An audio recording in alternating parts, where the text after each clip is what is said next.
يا الله صباح الخير اخوان، حياكم الله متابعين دراجات عدي ابو عسل. رزق وعافيه للجميع ان شاء الله. الدراجه الام اف 08 اللون الاحمر ان شاء الله انباعت لاخونا عمر ابراهيم من اهالي السماوه. وعمر حول فلوس البارحه بالليل وقال ابو عسل بعد ما اوصيك تغلفها وتصعد لي اياها اريد الا بيدك. حلفني قال لي تودي لي اياها بيدك. والدراجه مثل ما تشوفون واحد مثل ما قلت لكم بغداد من الجداديه والنظافه مالتها زلغ ما بيها.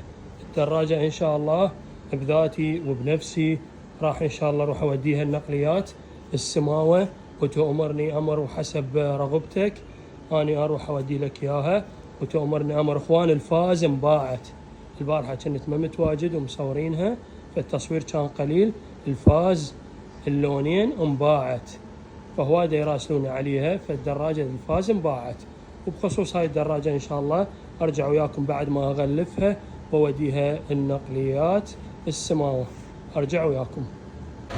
رجعت وياكم ان شاء الله. وهاي الدراجه تم التغليف مالتها بالكامل مثل ما امرت بالديباجات. الجنطه انفتحت، المرايه انفتحت مثل ما تلاحظوا. هسه ان شاء الله راح اصعد لك اياها واذا الله سهل باكر تستلم الصبح.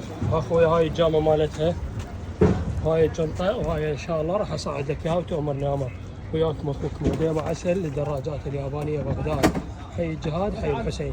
اي نقليات تريدون ان شاء الله متواجده. حياكم الله.